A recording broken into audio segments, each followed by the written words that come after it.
Olá! Esse aqui é o Domine Holding e Proteção e hoje nós vamos falar o que é holding e por que ela rende 3 vezes mais na advocacia. Eu sou Simone Tassinari Cardoso e esse programa aqui ele acontece semanalmente, sendo uma aula que a gente libera para os meus alunos que estão na especialização em holding e proteção e também para os mentorados e até de vez em quando para o público em geral, para que você possa ter acesso ao que tem de melhor e mais atualizado nesse assunto. Vamos conversar então sobre holding e por que ela rende 3 vezes mais na advocacia. Bora lá! Em primeiro lugar, gente, vamos olhar. Por que eu coloquei aqui pra gente que a holding é uma virada de chave na advocacia? Porque quando a gente trabalha na advocacia comum, o que é normal, o que é regular? Volta aqui para mim.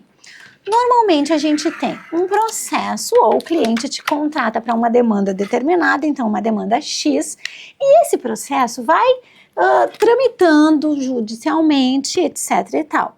Habitualmente, qual é o comportamento dos escritórios de advocacia?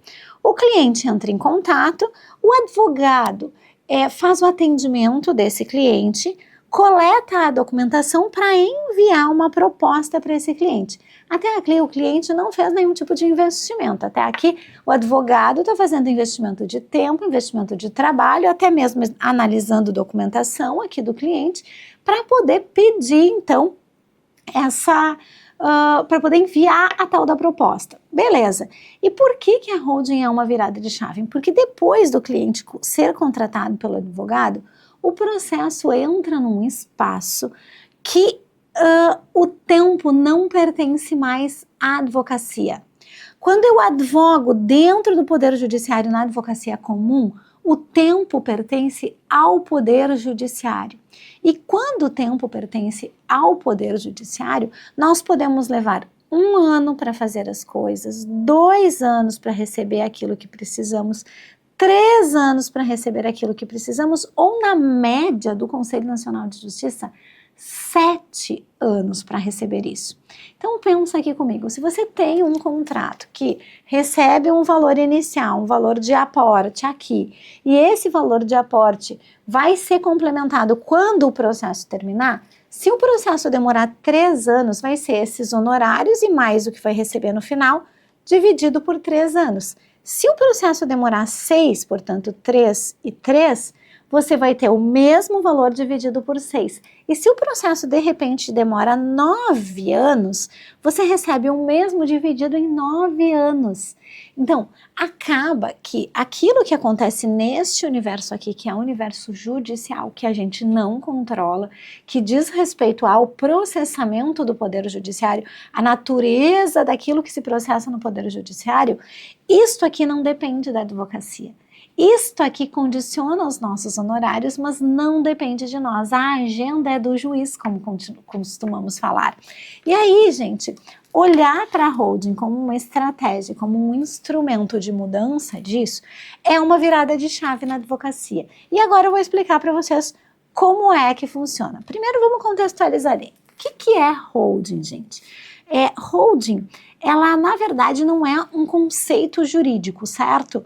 Holding é uma noção que vem do artigo 2º da lei das SAs, que vem do termo em inglês que é to hold, que significa abraçar, envolver, né, estar unido. E para que serve uma holding? Para que a gente possa viabilizar a participação em outras sociedades. Então, a ideia é uma reunião que participe de outras sociedades.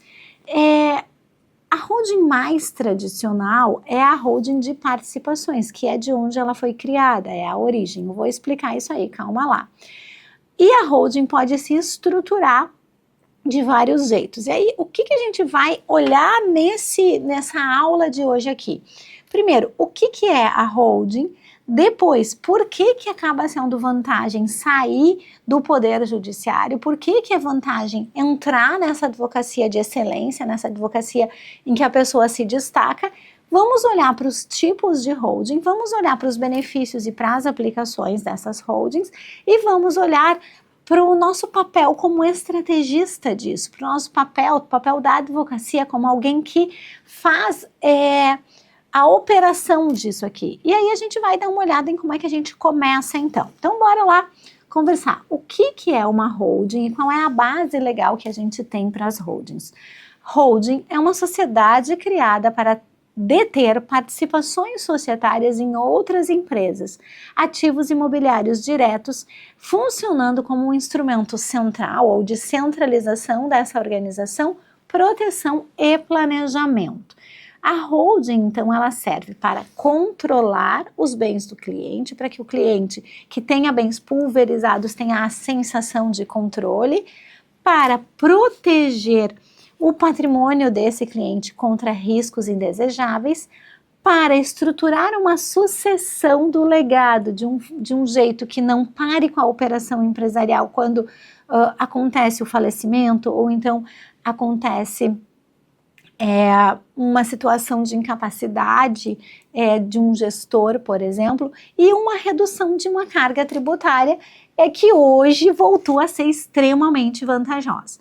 Qual é a base legal para essa estruturação da holding, gente? O artigo 2º, parágrafo 3º da Lei das SAs, em que a gente vai ter o conceito. Quando a gente trabalha com limitadas, o artigo 1052 a 1087 do Código Civil e a sucessão hereditária, que está do 1784 ao 1786 do Código Civil também. Quando a gente olha para isso, a gente precisa lembrar da reforma do Código Civil, do PL 4 de 2025.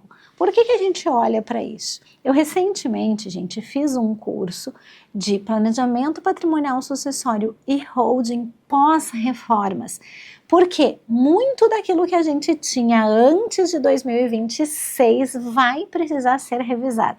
E eu estou usando a expressão muito porque eu não quis dizer todos, e são todos sim. Então, se você tem uma holding, os seus clientes têm uma holding antes de 2026, você vai precisar revisar. Porque agora, em janeiro de 2026, nós tivemos uma alteração legislativa que mudou totalmente o panorama da holding.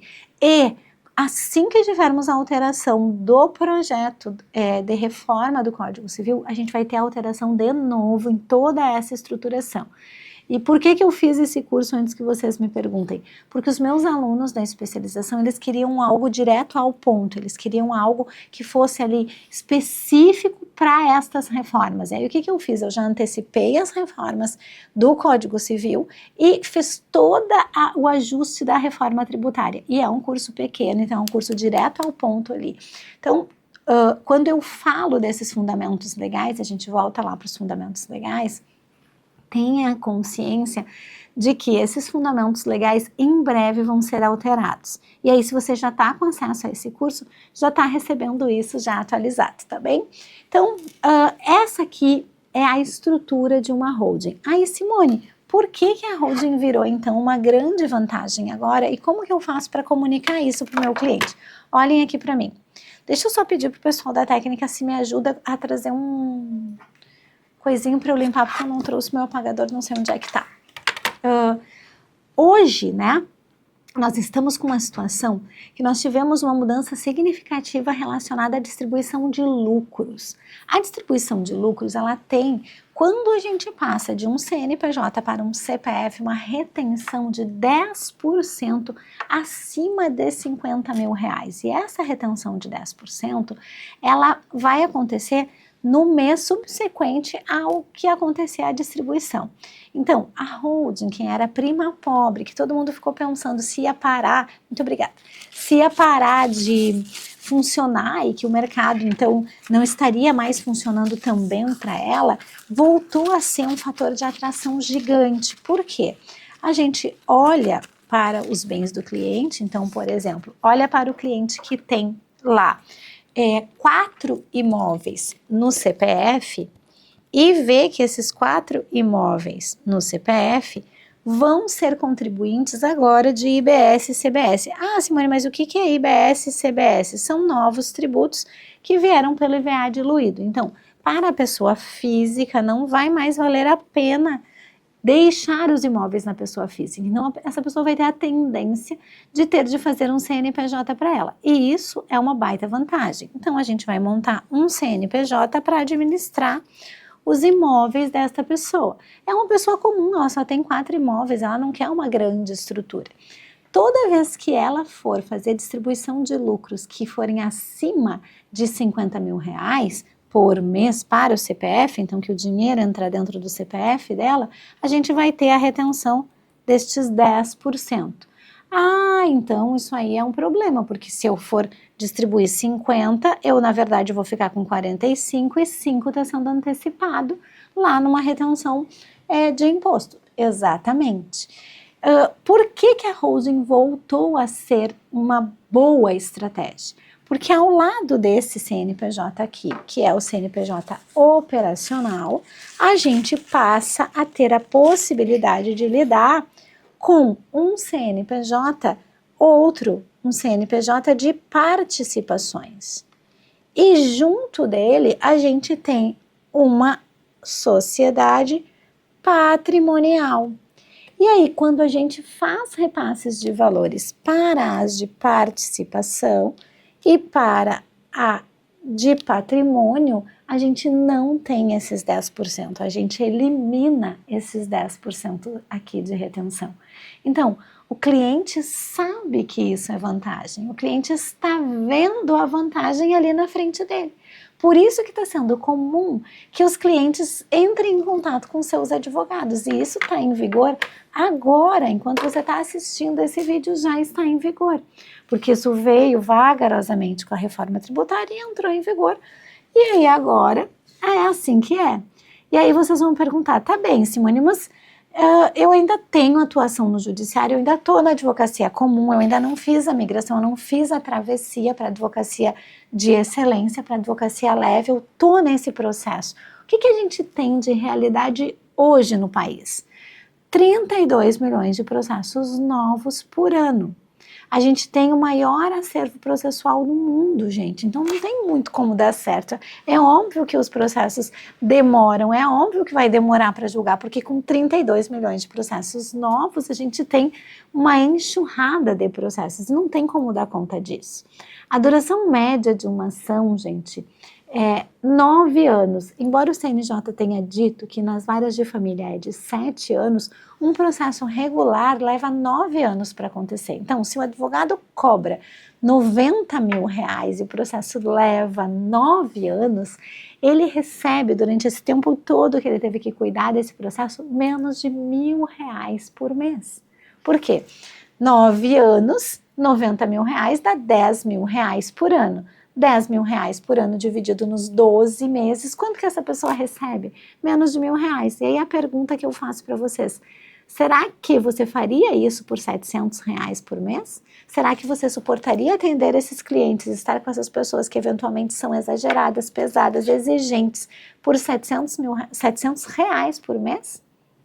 E a gente tem uma pesquisa, gente, do CNJ que aponta o índice de saúde mental na advocacia.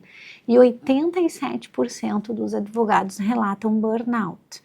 Eu mesma, não sei se vocês sabem da minha história, mas eu adoeci de advogar. Eu não sei se vocês sabem o que aconteceu comigo, mas quando eu tinha uma advocacia normal, uma advocacia regular, tudo que eu me perguntava era: como é que os meus colegas que não são nem tão dedicados quanto eu, como é que os meus colegas que nem sabem tanta técnica quanto eu, conseguem ter mais resultados do que eu? Tem alguma coisa que eu estou fazendo errado na advocacia, que o resultado que uma pessoa média tem é muito melhor do que o resultado que eu, que me considero uma pessoa estudiosa, tenho? Por que que os meus honorários não refletem a minha excelência?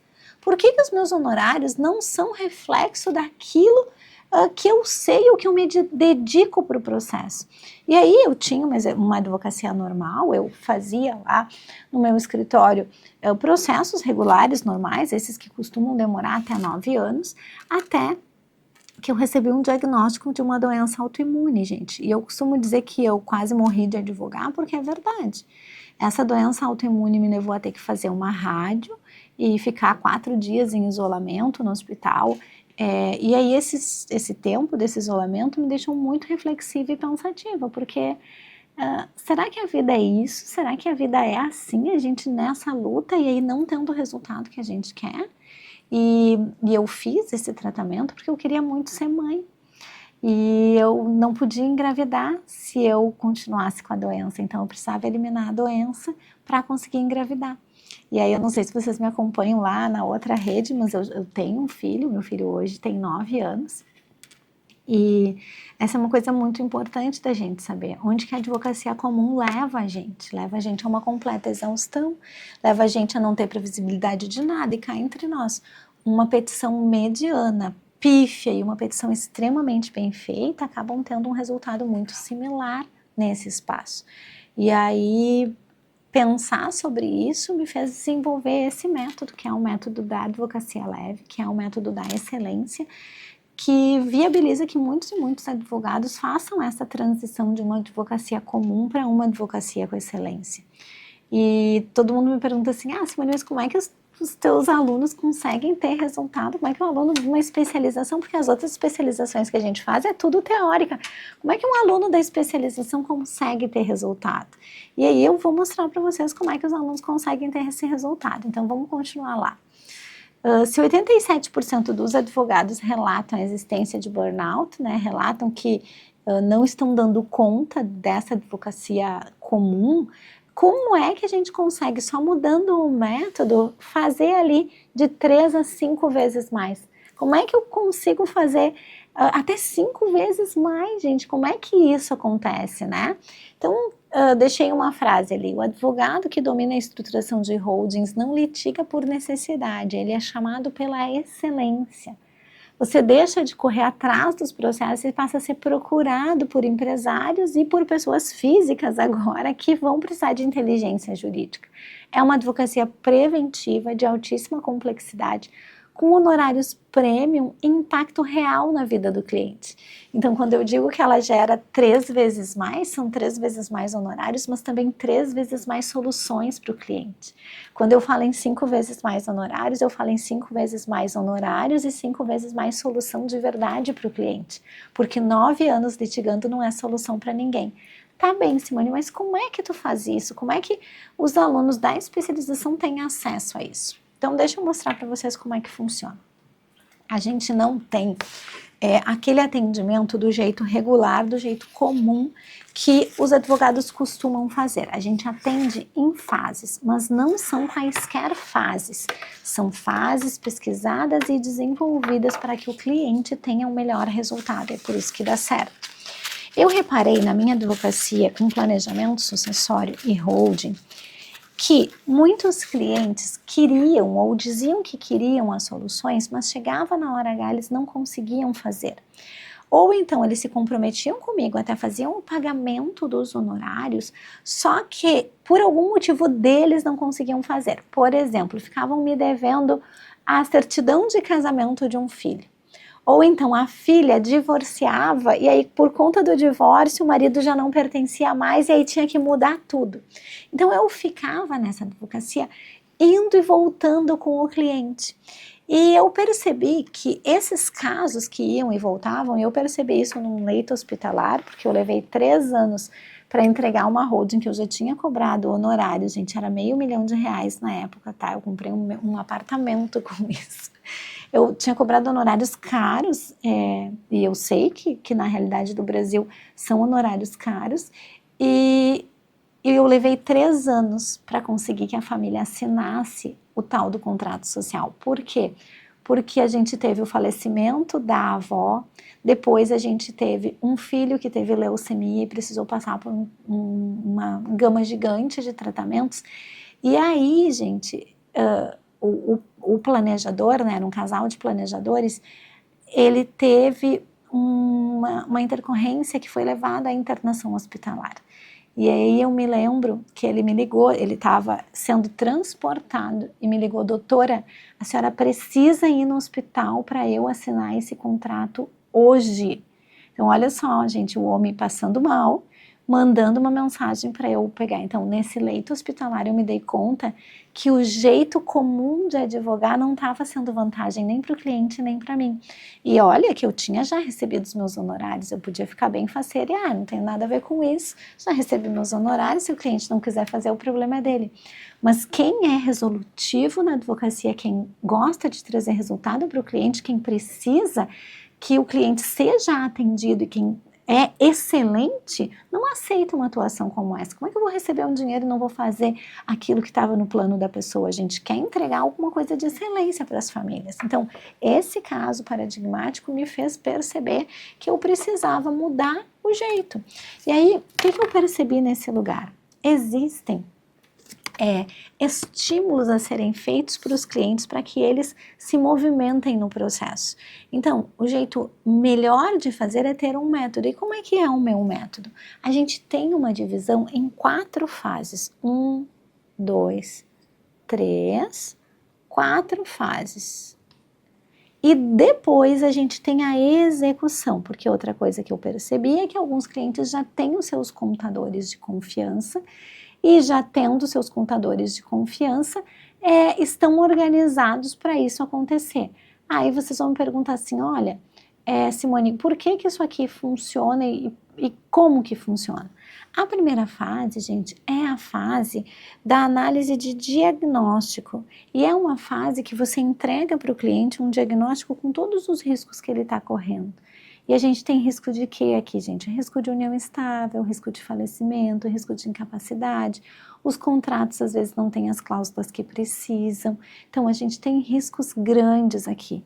Depois, a gente tem uma segunda fase, que é a rodada de reuniões, em que a gente faz uma agenda de atendimento e a gente vai envolver todas as pessoas nessa rodada de reuniões. E como que o cliente sai daqui?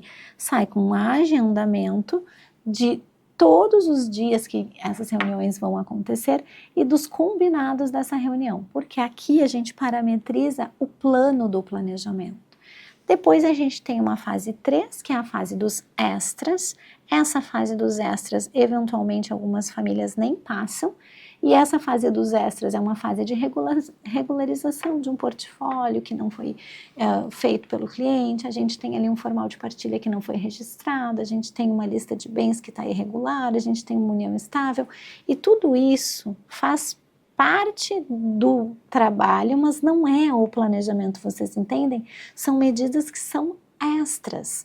E aí o volume 4 ali, ele já é a entrega então do plano com os instrumentos. A pessoa já recebe os instrumentos e do que ela vai fazer. E ela precisa fazer isso já? Não. Ela leva esse instrumento e ela vai ver se ela vai implementar ou não.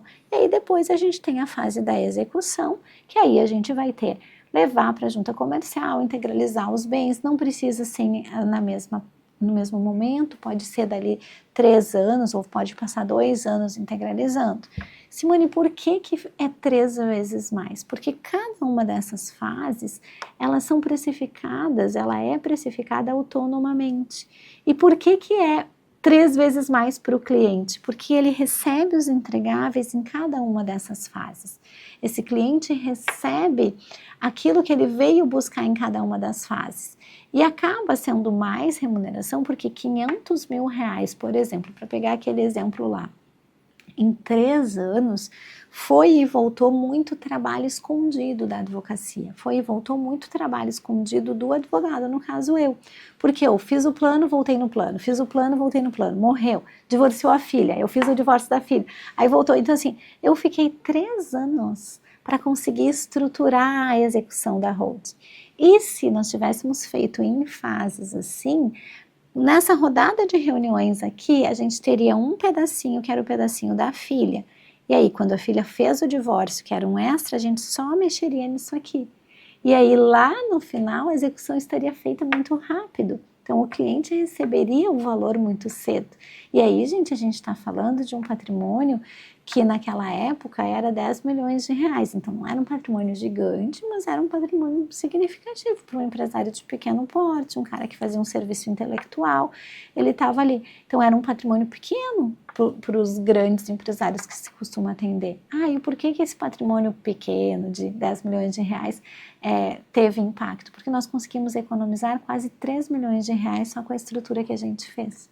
Então, 500 mil não pareceu muito perto da economia de 3 milhões de reais, que ali na frente seria gasta, vocês entendem?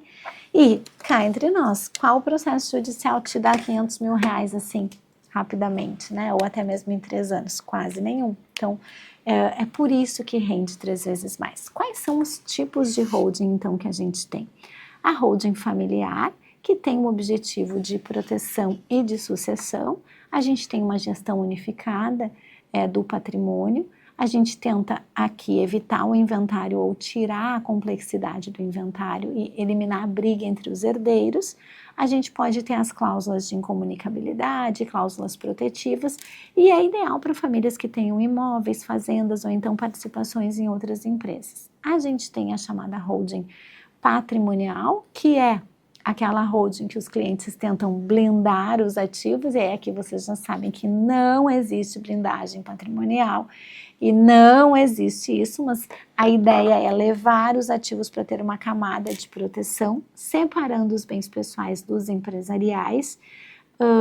Os imóveis, então, que estão na pessoa jurídica pagam uma menor circunstância de TBI por conta das isenções e dos atos de autorização de imunidade tributária que estão na Constituição, a receita de aluguel com a tributação reduzida, e é ideal para médico, qualquer empresário, investidor, até mesmo advogados, tá bem? A operacional, que tem o controle das operações e que controla, por exemplo, um grupo econômico de empresas, tem uma gestão unificada e não quer perder a autonomia, organiza um fluxo de dividendos entre o próprio grupo e com isso elimina esses 10% aí da retenção. É ideal para grupos empresariais, redes de franquias e pessoas jurídicas que estão articuladas em rede, e a gente tem as combinações das mistas, que unem as holdings familiares, as patrimoniais, as operacionais, tem uma máxima eficiência fiscal. Simone, mas isso tudo é muito complexo, isso tudo é muito robusto, como é que eu vou saber, como é que eu vou começar a trabalhar com isso? Olha aqui para mim, a gente tem aqui, gente, uma advocacia que muda o perfil. Como é que a advocacia muda o perfil? Olhem lá, o advogado deixa de ser um peticionador e esperante, né, que fica ali esperando, e passa a ser alguém que estrutura e constrói. O cliente que paga pouco, gente, que quer pagar pouco, é substituído por um empresário que está te valorizando porque está economizando o dinheiro dele. Os processos que duram anos viram projetos de alto impacto na vida das pessoas. E o desgaste emocional diário ali, rotineiro, é substituído por uma satisfação que a gente tem um propósito pelo qual está fazendo isso. A gente sai da dependência do poder judiciário e entra numa autonomia intelectual, e os nossos honorários por hora começam a ser honorários feitos por projeto. Então muda muito isso. Vocês conseguiram entender? Olhem aqui para mim. Por que a advocacia é diferente da advocacia comum? Por que a advocacia com holding é uma advocacia que traz um aspecto muito legal de mudança nesse paradigma? Olhem aqui quais são as habilidades e competências necessárias ao advogado de holding, um advogado que trabalha com isso, né? Eu fiz aqui uma lista para nós, lembrando sempre que isso aqui, gente, é aquilo que está dentro do conteúdo da especialização em holding e proteção de patrimônio, família e empresa.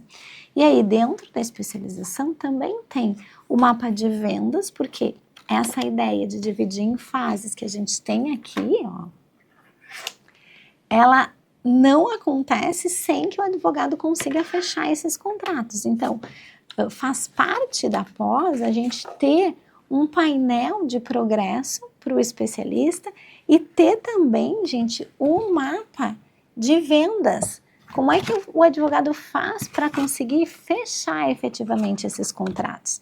E aí o advogado leva para a estrutura do atendimento do cliente dele, gente, o manual de diagnóstico patrimonial, para não deixar passar risco nenhum para o cliente. Como é uma área que tem muitas competências necessárias, o risco do advogado deixar alguma coisa para trás é grande. Por isso que eu montei esse painel do progresso aqui, do especialista, e aí a tabela, ó, com o diagnóstico patrimonial, o que o advogado tem que levar em consideração, vocês estão vendo? Então, a ideia disso é conseguir olhar para todas essas competências necessárias aqui e aplicar na vida real. Isso aqui vai junto na especialização. Aí, olhem aqui para mim. Se você chegou até aqui nesse vídeo, gente, e tem dúvida se a sua advocacia já é de excelência ou quer saber por onde começar, eu tenho uma sessão de análise com o especialista, uma sessão estratégica, que é uma sessão estratégica que hoje tem um investimento de R$1.000, tá?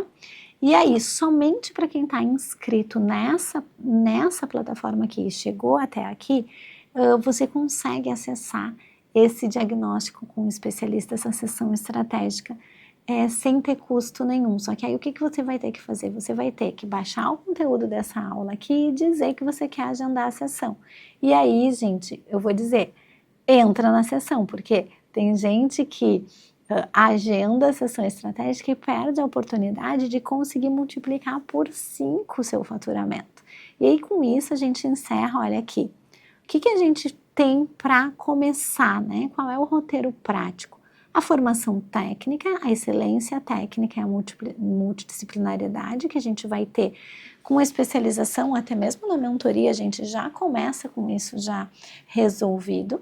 A gente tem os primeiros casos, a gente tem uma ideia de construção desse posicionamento, e aí para isso servem esses livretos aqui, ó, que explicam o que postar e como postar, a explicação de como que a gente faz para fazer uma precificação coerente com a complexidade, e a gente tem uma possibilidade de escala, que é muito diferente do restante.